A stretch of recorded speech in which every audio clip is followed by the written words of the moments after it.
When you joined us at Invest, you said to me something to the effect that when we talk about innovation, very hard for the horizontal players to respond. OpenAI and Anthropic, for example, you said the models that have been trained on web training, they will take us very far, but not far enough.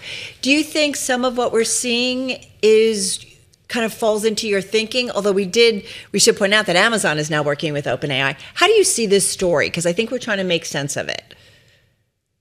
Thank you, Carol and Tim, and good to see you both. So what is transpiring is a first mover, in this case OpenAI, experiencing something that we have not seen in tech in a long time, getting the followers to be truly fast followers and actually take market share.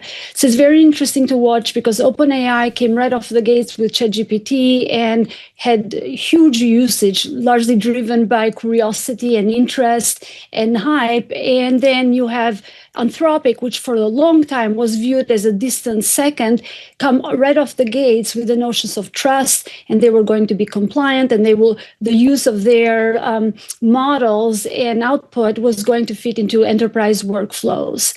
And then the third player, Google, they have always been consumer oriented. So OpenAI went for it all.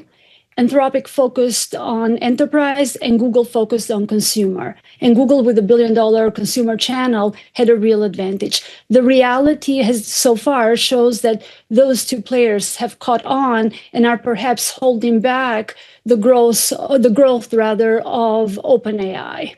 Rudina, one question that I think a lot of people have when it comes to this technology, at least from a consumer perspective, and look, this is where we sort of barely scratch the surface with what these models can do. But if you think about it from the perspective of consumers using these as enhanced search, maybe not paying, are they commodities because they can all sort of answer our questions in the same way? I think if you're only using ChatGPT or Claude Cowork or even the Chat Claude as search engines, you are really missing the point from a consumer point of view. There is so much workflow automation that one can do. There are so many mundane tasks that you can actually have these platforms far beyond what the weather will be like or Google search. We have hopped a generation of capabilities. So go ahead. I don't think everybody gets that. I mean, I will tell you, I will admit, I tried to vibe code some elements of our program and to make our very heavy script more automated, where we do a lot of manual work. It didn't work for me. So, there's a lot of people missing out. I completely agree. So I think a couple of suggestions. One, if you have a 20-year-old or younger, have them show you. That's a good idea. Quite neat. I talked to my 23-year-old a lot. Did she come in and help us? Maybe. Okay. Go ahead. But more fundamentally, Tim, first of all, it's not the chat function that will probably help you get better. At least in the context of Claude, it would be the co-work capability. So I will go, let me put my mom hat on. I have a theater-oriented child. I always want to know when there are auditions, when there are plays.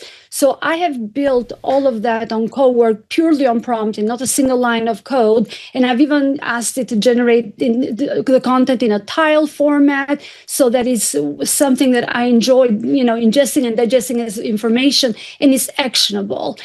Very, very basic and yet very powerful. So the number one sort of mindset should be what task can, the OpenAI apps or the Claude, various uses can actually generate for me or take over for me. So OpenAI did say, Rudina, just to kind of start to wrap up here, the company continues to see its push for more computing capacity as the great enabler, allowing it to deliver a better product experience to our customers. I mean, is OpenAI, should we be worried that maybe it's a lot of money chasing something that isn't going to pay off, ROI, if you will, in the longer term, or we shouldn't go that far yet?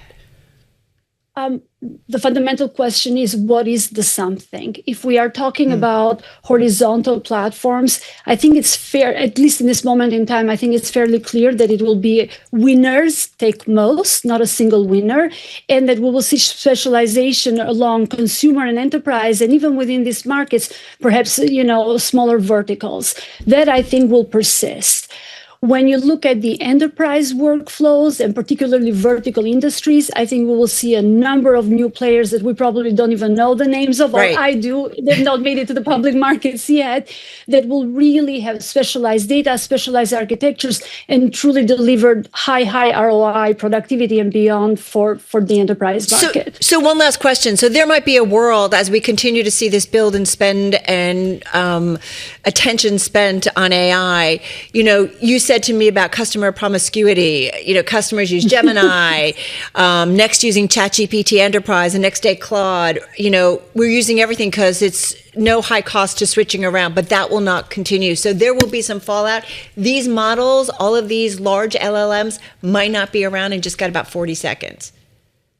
I think they will be around. I don't know that they will be in the same form that we see them today. And then you will also see highly performing new models, new labs, and new players.